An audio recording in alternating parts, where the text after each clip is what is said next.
June 4, 1942, 400 miles northwest of Midway Atoll. Lieutenant Commander Eugene Lindsay pushed his TBF Avenger into a shallow descent through broken clouds at 8,000 feet, his radial engine thundering as he led Torpedo Squadron 8's detachment toward the Japanese carrier fleet below. Through the gaps in the cloud cover, he could see them.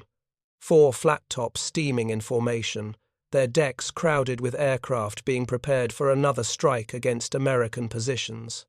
The morning sun glinted off their flight decks like mirrors on dark water. Lindsay's hands gripped the controls of an aircraft that Japanese intelligence had dismissed as obsolete before it ever entered combat. Too slow at 265 miles per hour maximum speed, too heavy at 15,000 pounds fully loaded, too vulnerable with its massive profile and single defensive gun position. The Nakajima B-5N Kate torpedo bomber could outrun the Avenger by 40 miles per hour. The Aichi D-3A Val dive bomber could achieve steeper attack angles and escape faster. By every conventional metric of carrier aviation, the TBF represented inferior technology compared to both Japanese torpedo planes and American dive bombers. But Lindsay and his crew knew something that enemy analysts had failed to grasp. Speed and maneuverability mattered far less than payload delivery capability and crew survivability when attacking capital ships protected by concentrated anti-aircraft fire.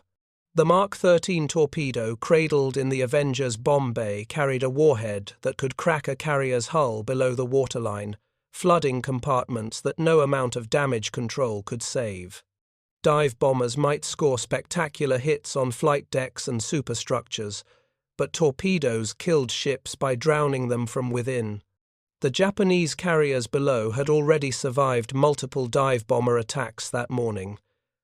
The Akagi bore burning wreckage across her flight deck from SBD, dauntless strikes that had ignited parked aircraft and started fires throughout her hangar spaces. The Kaga listed slightly from near misses that had damaged her steering gear. Yet both carriers remained operational, their crews fighting fires while preparing to launch counterstrikes against the American task force.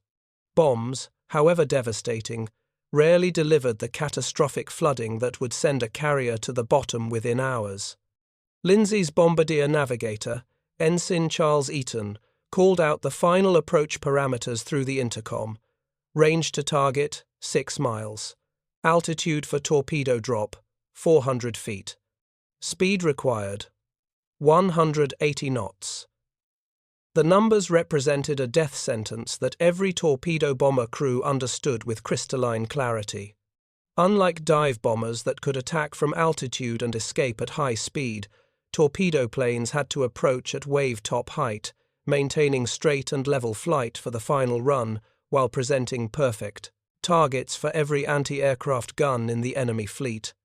If you're enjoying this deep dive into the story, hit the subscribe button and let us know in the comments from where in the world you are watching from today. The tactical doctrine that governed torpedo attacks in June 1942 had been written in Japanese blood during the attack on Pearl Harbor 7 months earlier. Nakajima Kates, flown by the Imperial Navy's finest pilots, had demonstrated how devastating coordinated torpedo strikes could be against capital ships caught at anchor. The USS West Virginia, USS California, and USS Oklahoma had all capsized or sunk from torpedo damage that flooded their engineering spaces faster than damage control teams could contain the water. Battleship armor designed to defeat shell fire proved useless against weapons that struck below the waterline, where hull plating ran thinner to reduce weight. But Pearl Harbor's lesson extended beyond simple destructive capability to encompass the brutal mathematics of torpedo delivery under combat conditions. Japanese pilots approaching Battleship Row had faced minimal anti-aircraft fire from crews, caught completely by surprise on a Sunday morning. American gunners manning defensive positions at Midway would be fully alert, trained, and positioned to create interlocking fields of fire that turned the final torpedo run into a gauntlet of steel and high explosive. The difference between attacking anchored targets in a surprise raid versus striking a prepared fleet in open water would be measured in aircraft losses that few squadrons could sustain. Lindsay's tactical challenge involved more than simply reaching torpedo release range. The TBF's design prioritized crew protection and weapons capacity over speed, creating an aircraft that could absorb tremendous punishment while maintaining its attack run. The Avengers power plant, a Wright R-2800, 3-cyclone 14 radial engine producing 1,700 horsepower, sat behind armor plating thick enough to stop 20mm cannon shells. The oil cooler, fuel tanks, and hydraulic lines all received similar protection, creating redundant systems that allowed damaged aircraft to continue flying even after taking hits that would destroy lighter Japanese torpedo bombers. The crew arrangement reflected lessons learned from early war combat reports. Lindsay occupied the forward cockpit with complete control of the aircraft and direct view of the target. Eaton sat in the bombardier navigator position below and behind the pilot, operating the Norden bomb sight that calculated release points for the torpedo. Aviation radioman. Third Class J. Manning manned the dorsal turret, equipped with a .50 caliber Browning machine gun, providing defensive fire against pursuing fighters while maintaining radio communications with other aircraft in the formation. This three-man crew configuration represented fundamental differences between American and Japanese approaches to naval aviation. Japanese torpedo bombers typically carried crews of 3 as well, but prioritized aircraft performance over crew protection, creating planes that could outrun American fighters but offered minimal armor or defensive armament. The Kate's superior speed came at the cost of vulnerability that made every mission a calculated risk, where pilot skill determined survival more than aircraft design.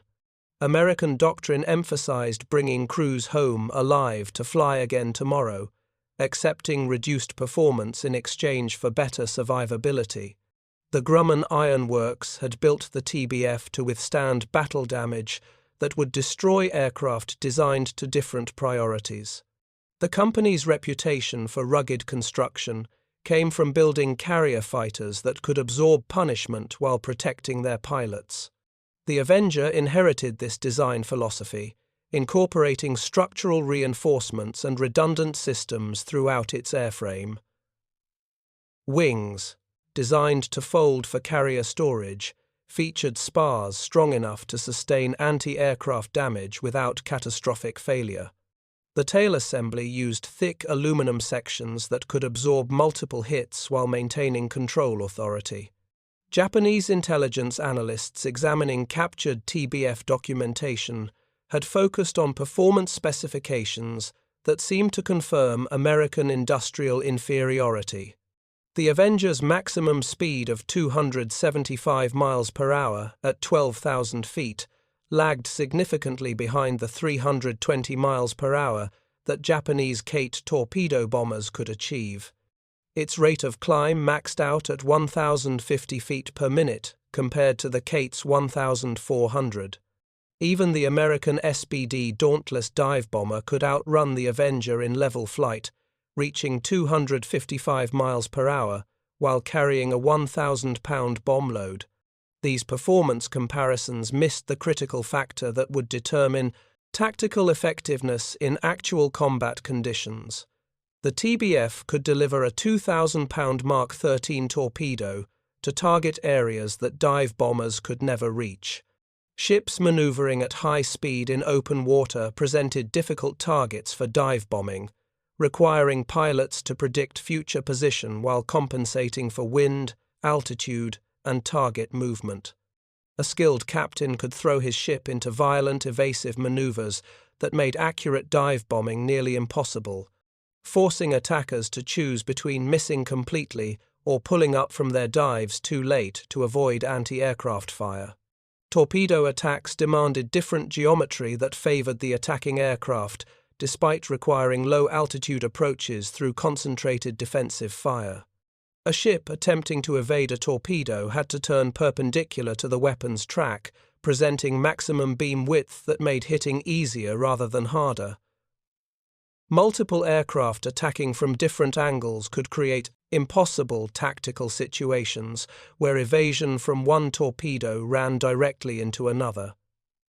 The Mark 13 travelled at 33 knots, slow enough that alert captains could sometimes dodge individual weapons, but fast enough that coordinated attacks from multiple directions created kill zones where no evasive maneuver could succeed. Lindsay's attack plan reflected tactical doctrine developed through months of simulated carrier strikes against maneuvering targets. His 6 Avengers would approach from different bearings, forcing the Japanese carriers to choose which threats to prioritize while leaving themselves vulnerable to others. The aircraft diving through anti-aircraft fire toward wave-top altitude would maintain formation discipline regardless of losses, ensuring that survivors reached release range even if some planes went down during the approach. Each TBF carried a single torpedo that had to be launched from precise parameters or risk running too deep, broaching on the surface, or missing entirely due to incorrect lead angle. The bombardier's role became critical during these final seconds before weapon release. Eaton hunched over his Norden sight, tracking the target carrier's course and speed, while calculating the lead angle that would put his torpedo into the ship's path. The sight itself represented American technological sophistication that Japanese equipment could not match, using gyroscopes and mechanical computers to solve ballistic equations in real time. But all the technology in the world meant nothing if the pilot couldn't hold steady course and altitude during the final run while enemy gunners walked their fire across the water toward his aircraft. Lindsay pushed the Avenger's nose down, descending through 4,000 feet as the Japanese fleet grew larger in his windscreen. Black puffs of anti-aircraft fire began appearing around his formation, ranging shots from 5-inch guns that fired time-fused shells, designed to create deadly fragments at specific altitudes. The Japanese gunners had excellent training and fire control systems that rivaled anything in the American arsenal. Their Type 89 5-inch guns could fire 14 rounds per minute to effective ranges exceeding 30,000 feet, creating aerial minefields that attacking aircraft had to navigate through luck as much as skill. At 2,000 feet, Lindsay began his final approach run, leveling off to maintain the precise altitude and speed required for torpedo release. His airspeed indicator showed 190 knots, slightly faster than optimal but necessary to maintain formation with other aircraft converging on the same target. The Akagi steamed at 31 knots, her captain throwing the carrier into a hard turn to starboard that would present minimum target width to the attacking torpedo bombers. Manning's 50 caliber machine gun opened fire at a Zero fighter diving on their formation from above. The tracers arced away toward the enemy aircraft, which broke off its attack run to avoid the defensive fire. The turret position gave the radio man limited fields of fire, but its presence forced Japanese fighters to attack from less optimal angles. This was the Avengers' design philosophy made manifest. Every system existed to increase the probability that the crew would survive long enough to deliver their weapon, even if that meant sacrificing speed and agility that other aircraft designers prioritized. Eaton's voice crackled through the intercom with final corrections. Target bearing 035, range 4,000 yards. Come left 2 degrees. Steady, steady. The bombardier's hands moved across his sight controls, tracking the carrier's movement while the mechanical computer solved for proper lead angle. The Norden sight could compensate for crosswinds, target motion, and aircraft drift, but only if the pilot maintained absolutely steady flight during the final approach. The water rushed, past just feet below Lindsay's landing gear as he held altitude at 350 feet. Anti-aircraft fire from the Japanese fleet's screening destroyers created fountains of white water around his aircraft. A 25mm shell punched through the Avenger's left wing, leaving a hole the size of a dinner plate that barely affected the plane's handling. The Grumman engineering that prioritized structural strength over weight savings meant the aircraft could sustain battle damage that would cripple fighters built to lighter standards. "Stand by for release," Eaton announced. 3, 2, 1. Torpedo away! The Avenger lurched upward as 2,000 pounds of ordnance dropped from the bomb bay. Lindsay felt the aircraft respond immediately to the weight reduction, climbing slightly despite his efforts to maintain altitude. Below, the Mark 13 entered the water at precisely calculated angle and speed, its motor igniting as depth sensors oriented the weapon toward its target. The torpedo left a faint wake as it accelerated to 33 knots, tracking directly toward the Akagi's hull, where Eaton's calculations predicted the carrier would be in 47 seconds. Lindsay threw his aircraft into a hard climbing turn to port, breaking away from the target area as anti-aircraft fire intensified around the remaining torpedo bombers, still making their runs. Manning continued firing his turret gun at pursuing Zeros, forcing them to maintain distance rather than closing for kill shots. The Avenger's armor absorbed hits that would have destroyed lighter aircraft, allowing Lindsay to maintain control despite damage to his elevator and rudder systems. The tactical results of Lindsay's attack would not become apparent until hours later, when damage assessment teams compiled reports from surviving aircraft and submarine observations.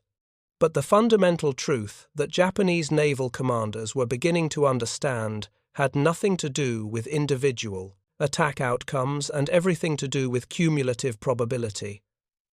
Dive bombers might score more hits per sortie, but torpedo hits killed carriers with mathematical certainty that bombs could rarely achieve. Captain Taijiro Aoki commanded the Akagi through increasingly desperate evasive maneuvers as American torpedo tracks converged from multiple directions. His helmsman threw the carrier into turns so violent that aircraft on the hangar deck broke loose from their tie-downs, smashing into bulkheads and starting fires that spread through fuel-soaked compartments. The carrier's speed advantage meant nothing when torpedo bombers attacked from opposite bearings simultaneously, creating geometric problems that no amount of ship handling could solve. 3 torpedoes missed as Aoki's evasions carried the Akagi clear of their projected paths. The 4th, launched by an Avenger from Torpedo Squadron, 3 operating off the USS Yorktown, struck the carrier's port side amidships at 14 feet, below the waterline. The Mark 13's 600-pound Torpex warhead detonated against the hull plating, with force equivalent to 900 pounds of TNT, rupturing frames and opening a hole 30 feet in diameter that allowed seawater to flood into engineering spaces at hundreds of tons per minute. Damage control parties racing to contain the flooding found themselves fighting impossible physics. The torpedo had struck directly adjacent to the forward boiler room, destroying watertight doors and buckling bulkheads that were supposed to compartmentalize damage. Water pressure at that depth exceeded capabilities of portable pumps to reverse the flow. Within 10 minutes, the Akagi had taken on 5,000 tons of seawater, developing a 6-degree list to port that interfered with firefighting efforts still attempting to control blazes, started by earlier dive bomber hits. This was the essential difference between bomb and torpedo damage that Japanese naval architects had understood theoretically, but never experienced at scale in actual combat. Bombs delivered kinetic and thermal energy that destroyed equipment and started fires. Torpedoes created structural failures that introduced the ocean itself as a weapon against the ship. No amount of firefighting could pump out flooding compartments faster than the sea poured through hull breaches below the waterline. Ships died from drowning, their buoyancy overcome by water weight that pulled them beneath the surface, regardless of how much intact structure remained above the damage. The TBF Avenger force that struck at Midway lost 5 aircraft during their attack runs, a 42% casualty rate that would have been unsustainable except for one critical factor. The surviving crews returned to their carriers with experience and tactical knowledge that would make subsequent attacks more effective. Japanese Kate torpedo bombers achieving similar hit rates suffered comparable losses, but Japan's limited pilot training programs could not replace experienced aircrews at rates that sustained continuous operations. American training pipelines graduated replacement pilots and aircrew faster than combat consumed them, creating sustainable loss rates where crew survival mattered as much as immediate tactical success. Lieutenant Albert Ernest landed his battle-damaged Avenger aboard the USS Hornet 3 hours after the attack, his aircraft riddled with over 70 holes from anti-aircraft fire and fighter attacks. The TBF's rugged construction had kept him airborne, despite damage that included a destroyed hydraulic system, punctured oil cooler, and shredded elevator control surfaces. His radioman, aviation radioman Harry Ferrier, had been wounded by shell fragments but maintained his position throughout the engagement, providing defensive fire that drove off at least 2 Zero fighters attempting to finish off the crippled bomber.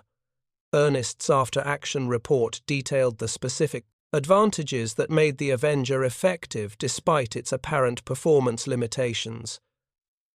The aircraft's stability during low-altitude flight allowed precise torpedo delivery even under fire. Its structural strength permitted continued operation after sustaining damage that would have forced lighter aircraft to ditch. Most critically, its crew protection systems kept personnel alive and functional through engagements that would have killed crews in less heavily armored planes. These tactical lessons began filtering through American naval aviation training programs within weeks of Midway. The Avenger's role evolved from simple torpedo delivery platform to multi-mission strike aircraft, capable of carrying various ordnance loads depending on target requirements. The bomb bay that normally housed the Mark 13 could accommodate 4 500-pound bombs for attacks against land targets or smaller vessels. Wing hardpoints added in later production variants enabled carriage of rockets, depth charges, or additional fuel tanks that extended operational range beyond 800 miles. Japanese naval intelligence officers, analyzing American carrier aviation capabilities through the summer of 1942, found themselves confronting uncomfortable realities about industrial production and tactical doctrine. American shipyards were launching Essex-class carriers at rates that would put 8 new flat tops into service by the end of 1943. Each carrier would embark air groups, including 18 TBF Avengers organized into dedicated torpedo bomber squadrons. The mathematical implications suggested that, by mid-1944, the U.S. Pacific Fleet would deploy more torpedo bombers than Japan possessed in its entire naval aviation force.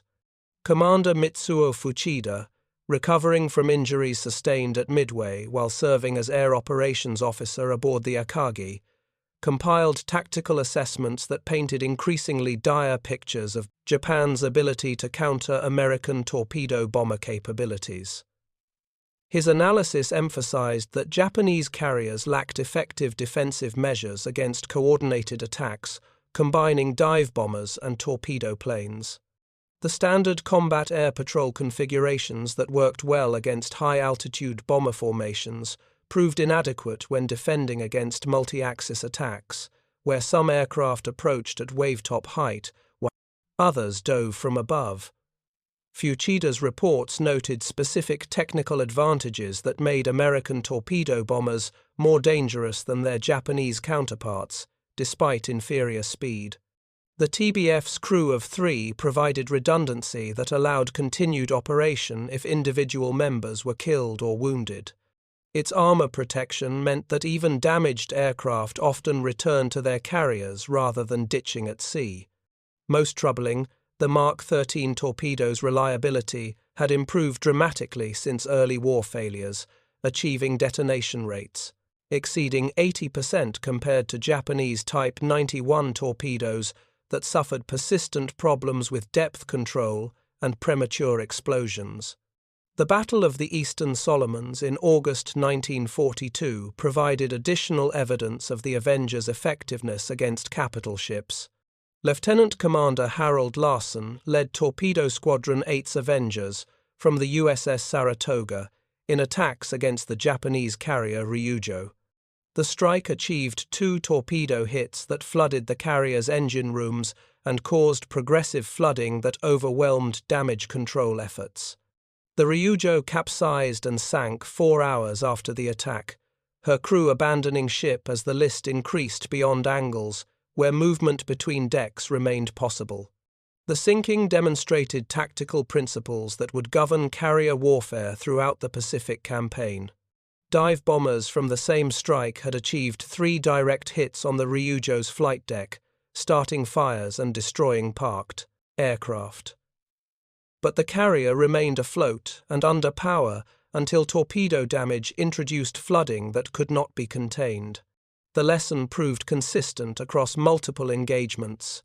Bombs damaged carriers and degraded their operational capability, but torpedoes killed them by destroying hull integrity below the waterline. Japanese carrier design philosophy had prioritized aircraft capacity and speed over damage resistance, creating ships that could launch large air groups and maneuver at high speed, but lacked compartmentalization that might contain torpedo damage.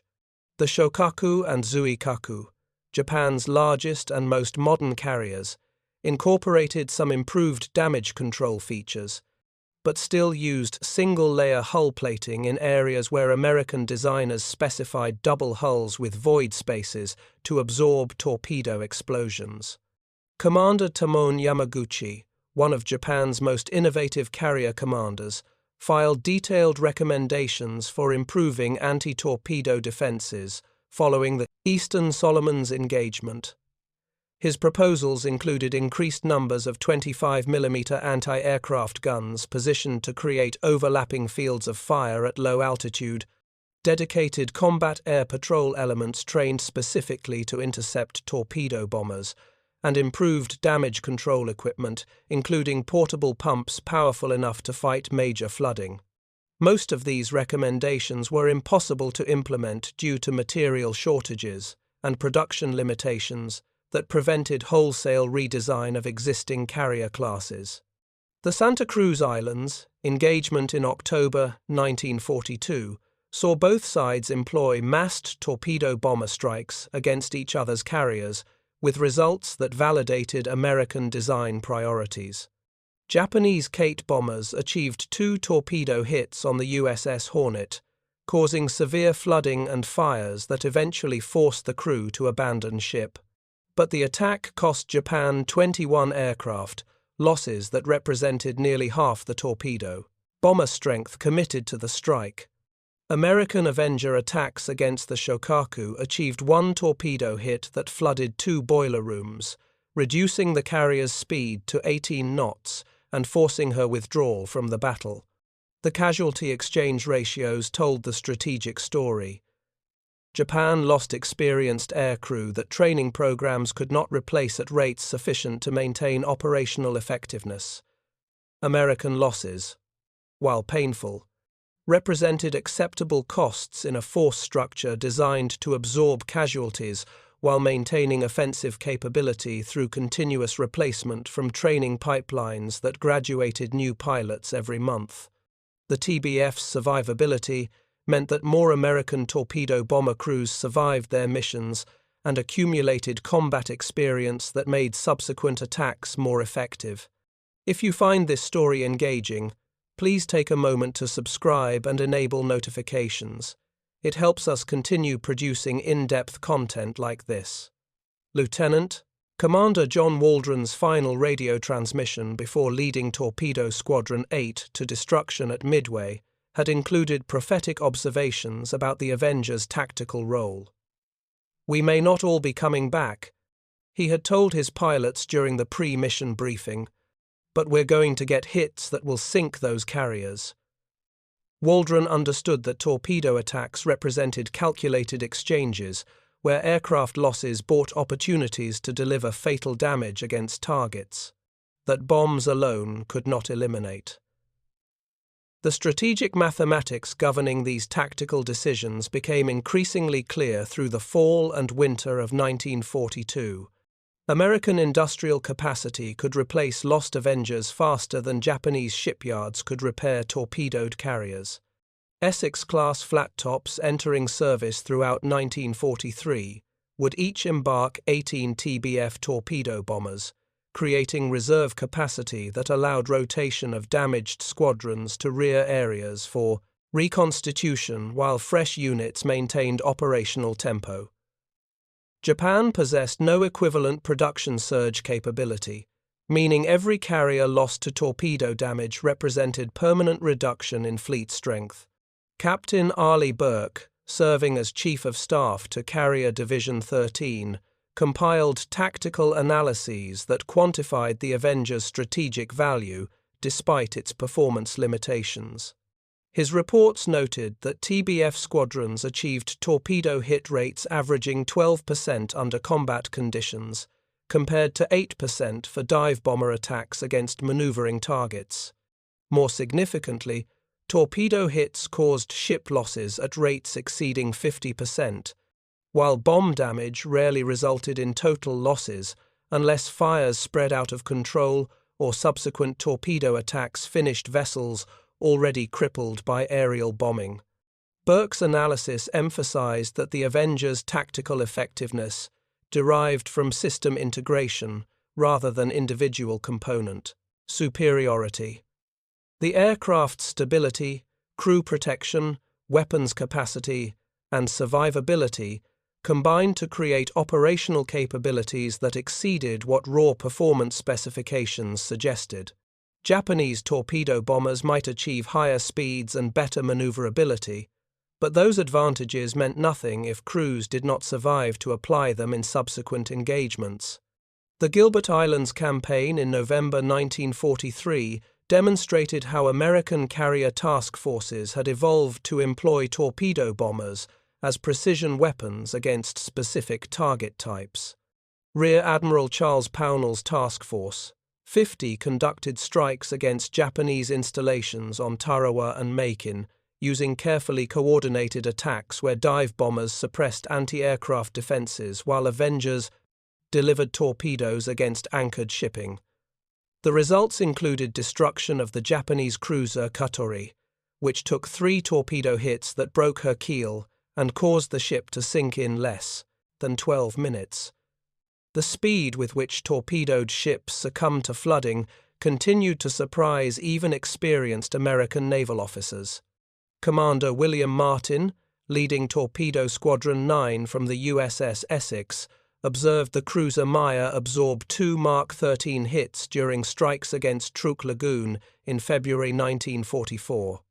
The first torpedo struck forward of the bridge, flooding magazines and causing progressive hull failure that allowed seawater to rush through compromised bulkheads. The second hit aft near the engineering spaces, destroying propeller shafts and opening the stern to catastrophic flooding. The Maya listed to port, rolled inverted, and sank bow first within 18 minutes of the initial torpedo impact. Martin's after-action report emphasized the psychological impact these rapid sinkings had on Japanese morale and tactical decision-making. Ships' captains who witnessed neighboring vessels disappear beneath the waves in minutes developed increasing reluctance to maintain station when American carrier aircraft appeared.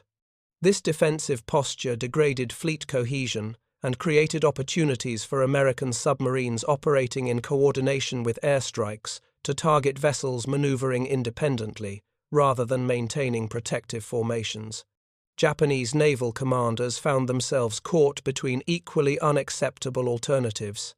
Maintaining tight fleet formations maximized anti-aircraft firepower, but created target-rich environments where torpedo hits on one ship could cause collisions with adjacent vessels, attempting evasive maneuvers. Dispersing forces reduced collision risks but weakened defensive fire coordination and left individual ships vulnerable to concentrated attack by multiple torpedo bombers. The tactical dilemma had no satisfactory solution, a reality that American strike planners exploited with increasing effectiveness as 1944 progressed. The Battle of the Philippine Sea, in June 1944, represented the culmination of American carrier aviation doctrine that placed the TBF Avenger at the center of anti-shipping operations. Vice Admiral Mark Mitcher's Task Force 58 deployed 15 aircraft carriers embarking over 270 Avengers, more torpedo bombers than Japan possessed in its entire remaining naval aviation force. The numerical disparity reflected not just production capacity, but fundamental differences in how the opposing sides approached carrier warfare as sustainable operations versus desperate gambles with dwindling resources. Lieutenant Commander Robert Isley led Torpedo Squadron 31 from the USS Cabot in strikes against Admiral Jisaburo Ozawa's mobile fleet on June 19. His tactical briefing emphasized coordinated attacks, where Avengers would approach from multiple bearings while dive bombers suppressed anti-aircraft fire and fighters maintained air superiority over the target area. This multi-axis assault doctrine had evolved from 2 years of combat experience that proved conclusively that torpedo bombers achieved maximum effectiveness when Japanese defenders faced simultaneous threats from different altitudes and directions. Isley's formation of 12 Avengers split into 3 divisions, each approaching the Japanese carrier Taiho from separate bearings that forced the ship's captain to choose which threats to prioritize. The carrier's defensive fire concentrated on the 1st Division, shooting down 2 aircraft before they reached release range. But this focus allowed the 2nd and 3rd Divisions to penetrate closer to optimal launch positions, delivering their torpedoes from ranges under 2,000 yards, where even violent evasive maneuvers could not guarantee escape. The Taiho's armor belt, designed to defeat 8-inch naval gunfire, proved irrelevant against torpedoes striking below the waterline, where hull plating ran thinner to reduce displacement. One Mark 13 detonated against the carrier's starboard side forward of the island superstructure, rupturing aviation fuel tanks and allowing gasoline vapors to spread through ventilation systems. The initial flooding seemed manageable, damage control parties containing water ingress to 3 compartments, while pumps worked to reduce the list. But torpedo damage created cascading failures that damage control doctrine could not address.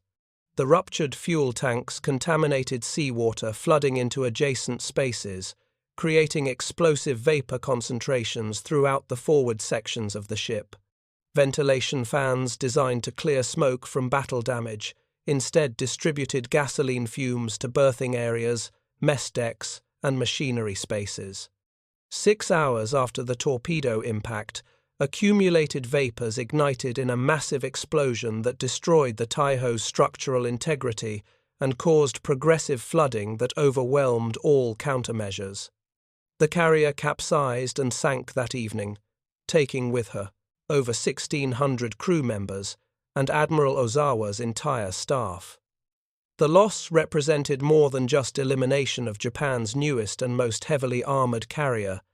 It demonstrated that no amount of protective design could guarantee survival against torpedo damage that introduced volatile substances into spaces where a single spark could trigger catastrophic secondary explosions.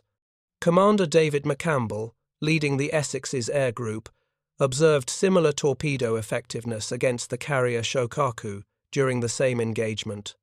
3 Avengers from Torpedo Squadron 15 achieved 2 hits that flooded the carrier's forward engine rooms and caused fuel line ruptures throughout her machinery spaces. The Shokaku remained afloat for 3 hours, her crew fighting fires and flooding while attempting to restore power to pumps and fire suppression systems.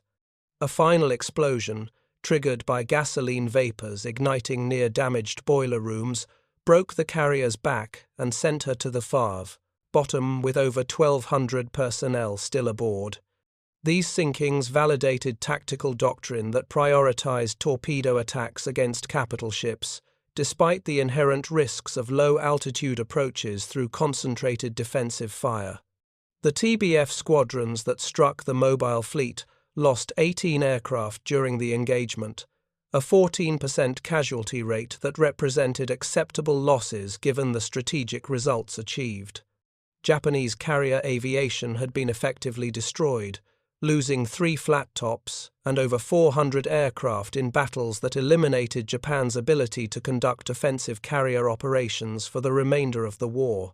The psychological impact on Japanese naval commanders proved as significant as the material losses.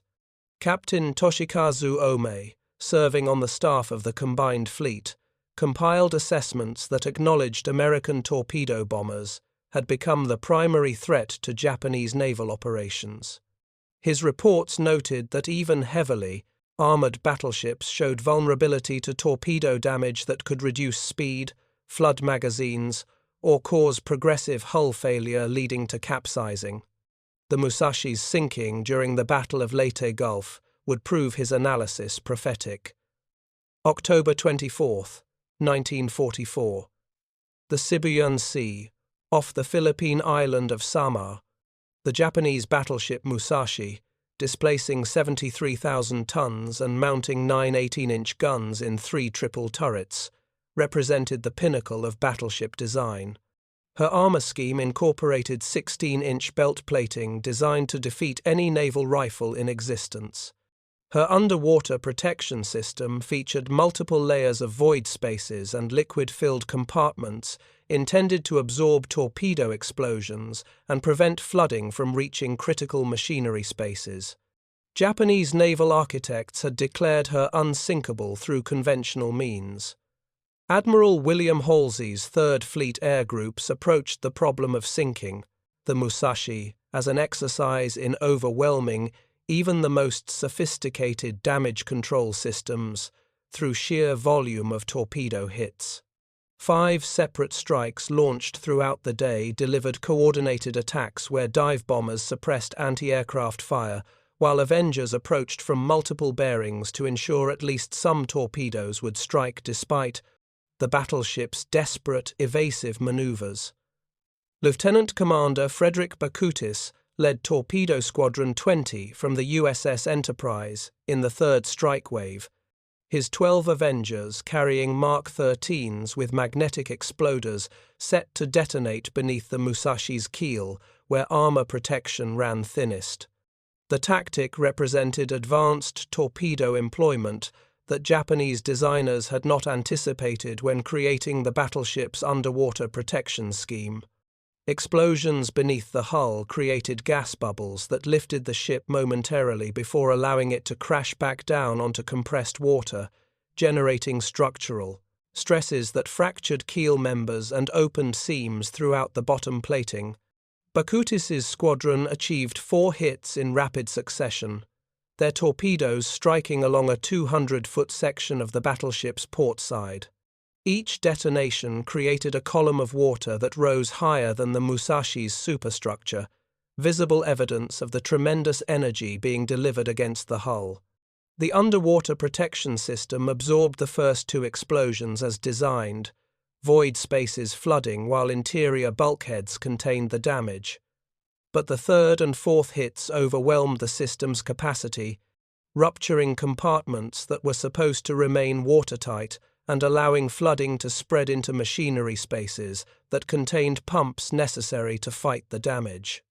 The Musashi's commanding officer, Rear Admiral Toshihei Inoguchi, found himself fighting a losing battle against basic physics. His damage control parties sealed compartments and activated pumps, temporarily stabilizing the flooding. But subsequent attacks delivered additional torpedo hits that opened new breaches faster than crews could contain the existing damage. By late afternoon, the battleship had absorbed 19 torpedo hits, along with 17 bomb strikes. Her hull ruptured in so many locations that counterflooding to correct the list only accelerated her sinking by adding weight to an already compromised structure. The Musashi capsized and sank at 19:30 hours, her bow rising briefly above the surface before the entire ship slid beneath the Sibuyan Sea.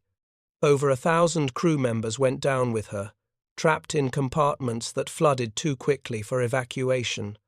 The sinking represented ultimate validation of torpedo bombing doctrine that prioritized cumulative damage over individual weapon effectiveness. No single torpedo could sink a ship as heavily protected as the Musashi, but coordinated attacks delivering dozens of hits could overwhelm even the most sophisticated damage control systems through sheer volume of flooding. Commander William Ellis, analyzing the engagement from his position as Task Force 38's aviation staff officer, compiled reports that quantified the Avengers' role in achieving what many naval theorists had considered impossible. 26 TBF sorties had delivered the 19 torpedo hits that ultimately sank the Musashi, an achievement rate of 73% that represented extraordinary accuracy under combat conditions. The attacks had cost 5 Avengers shot down by anti-aircraft fire, losses that seemed acceptable when measured against elimination of the world's most powerful battleship. Ellis's analysis emphasized that the TBF's design characteristics directly enabled this tactical success. The aircraft's stability during low-altitude flight allowed precise torpedo delivery even while maneuvering to avoid defensive fire. Its structural strength permitted continued attack runs after, sustaining damage that would have forced lighter aircraft to break off. Most critically, its crew protection systems ensured that even damaged aircraft often completed their attacks and returned to their carriers with experience that made subsequent strikes more effective. The final accounting of TBF Avenger effectiveness against Japanese capital ships revealed statistics that vindicated every design decision that critics had questioned during the aircraft's development. American torpedo bomber squadrons achieved verified sinking or mission kill damage against 31 Japanese capital ships, including 6 fleet carriers, 4 light carriers, 2 battleships, 9 heavy cruisers, and 10 light cruisers.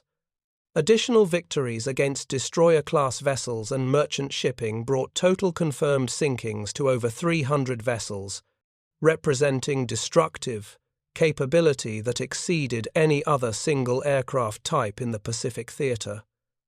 These tactical achievements came at measurable cost.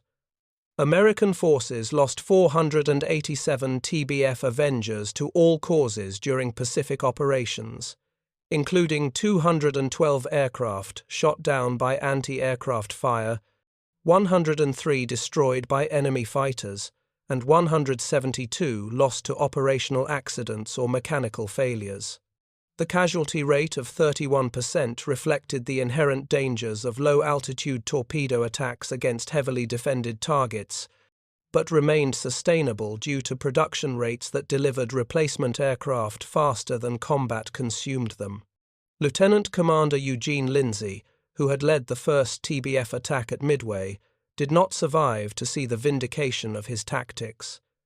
His aircraft was shot down during the initial torpedo run against the Akagi. All 3 crew members killed when anti-aircraft fire destroyed the Avenger's engine and caused the plane to crash into the ocean short of release range. But the doctrine he helped establish would guide American torpedo bomber operations throughout the war, proving that carefully coordinated attacks could achieve decisive results despite accepting casualties that less determined forces might have considered prohibitive. The human cost of torpedo bombing operations extended beyond simple casualty statistics to encompass psychological burdens that affected survivors for decades. Aviation radioman second class George Walsh, who flew 42 combat missions as a TBF turret gunner, described the experience of watching friendly aircraft disintegrate under anti-aircraft fire while maintaining his own attack run as seeing your own future written in someone else's death. The crews who survived. These missions carried memories of comrades who disappeared in flames or crashed into the sea, knowledge that made every subsequent attack a test of courage that transcended tactical training or aircraft capability. Japanese naval officers attempting to counter American torpedo bomber effectiveness found themselves constrained by resource limitations that prevented implementation of defensive measures identified through bitter combat experience. Admiral Matome Ugaki, commanding the battleship Yamato during her final sortie in April 1945, understood perfectly well that his ship faced inevitable destruction from massed torpedo attacks. His battle plan included no illusions about survival, only calculations about how much damage the Yamato could inflict before American carrier aircraft sent her to the bottom. The Yamato's final battle demonstrated how completely American carrier aviation had evolved to employ torpedo bombers as precision weapons capable of overwhelming even the most sophisticated targets. Task Force 58 launched strikes totaling 386 aircraft, including 98 Avengers carrying torpedoes, specifically allocated to ensure the battleship's destruction. The attack plan called for coordinated strikes from multiple directions timed to arrive simultaneously, creating impossible tactical situations where the Yamato's captain could not evade all threats regardless of his ship-handling skills. Lieutenant Thomas Stetson led Torpedo Squadron 84 from the USS Bunker Hill in attacks that achieved 7 hits along the Yamato's port side within a 12-minute period. Each torpedo opened massive holes in the hull plating, flooding compartments that were supposed to provide protection against precisely this type of damage. The battleship's list increased steadily as thousands of tons of seawater poured through breaches that damage control parties could not seal or pump out faster than the ocean entered. Admiral Ugaki ordered counter-flooding of starboard compartments to correct the list, temporarily stabilizing the ship at 14 degrees of heel, but subsequent torpedo hits struck the starboard side, eliminating the counter-flood advantage while adding additional flooding that accelerated the Yamato's death spiral.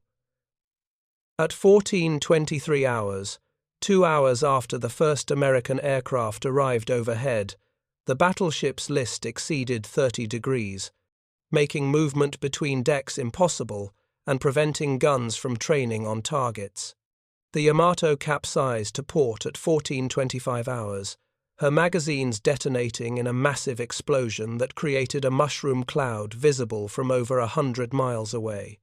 The blast killed most of the crew still aboard, including Admiral Ugaki and the battleship's commanding officer, Captain Kosaku Ariga. Fewer than 300 personnel survived from a complement of over 3,000, rescued by Japanese destroyers that had witnessed their flagship's destruction but lacked capability to prevent it. The sinking represented the final validation of torpedo bombing doctrine that American naval aviation had developed through 3 years of combat experience. The Yamato, designed specifically to defeat any conventional threat through superior armor and firepower, proved helpless against coordinated air attacks that delivered overwhelming volumes of torpedo damage faster than damage control systems could counter the flooding.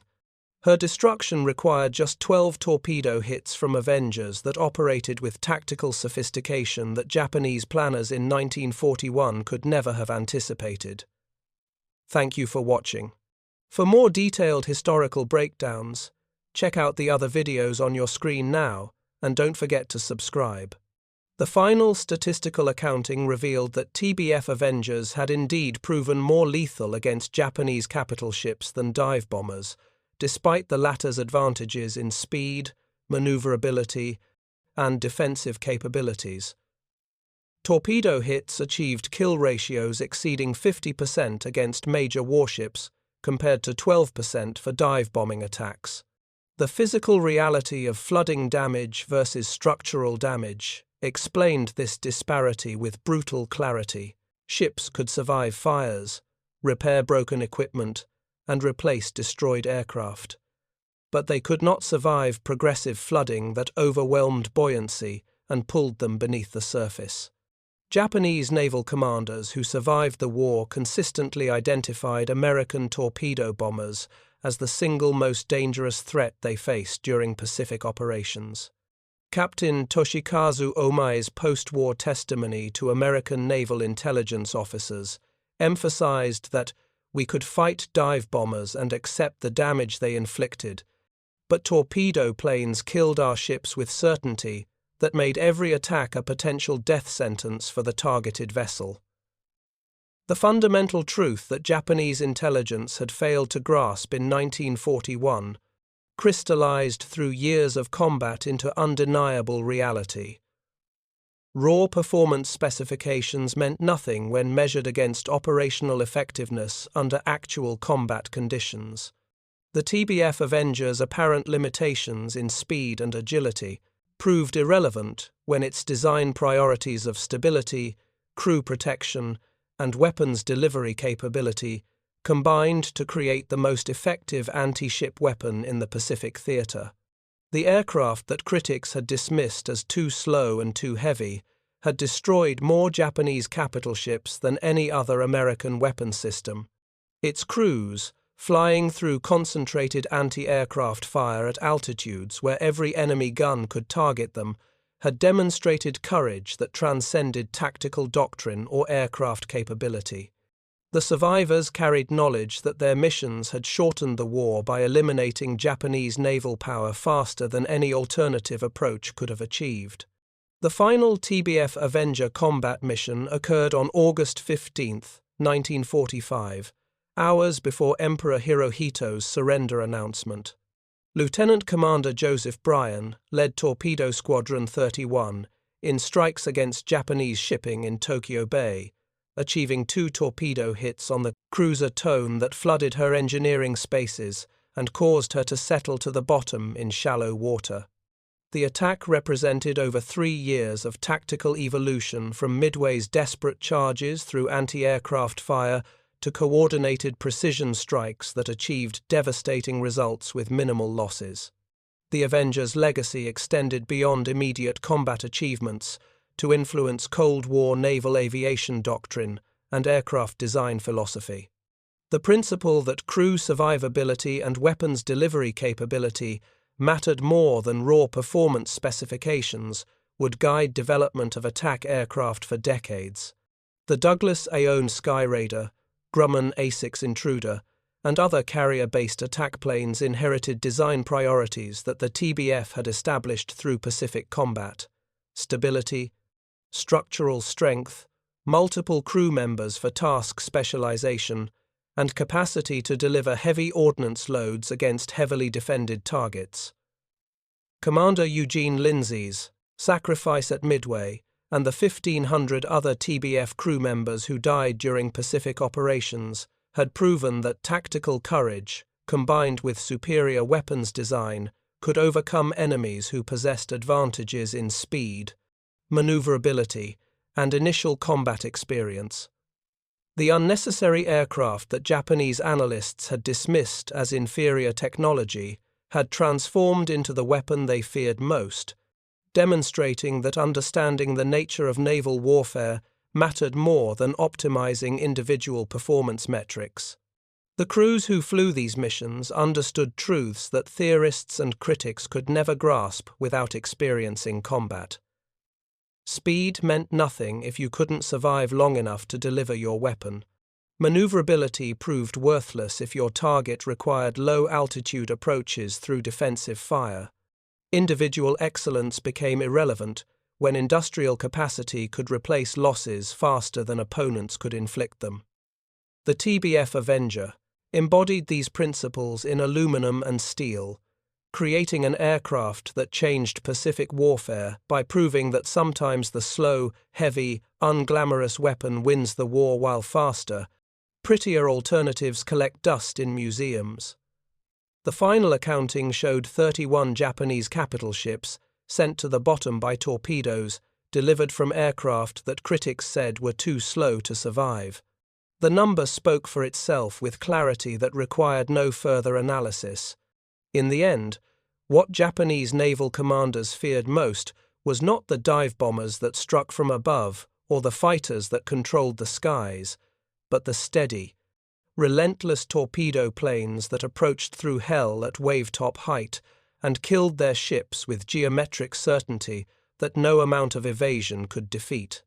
Sometimes victory belongs not to the fastest or most agile, but to those who can absorb punishment, maintain course through fire, and deliver their weapons with precision that turns tactical courage into strategic triumph.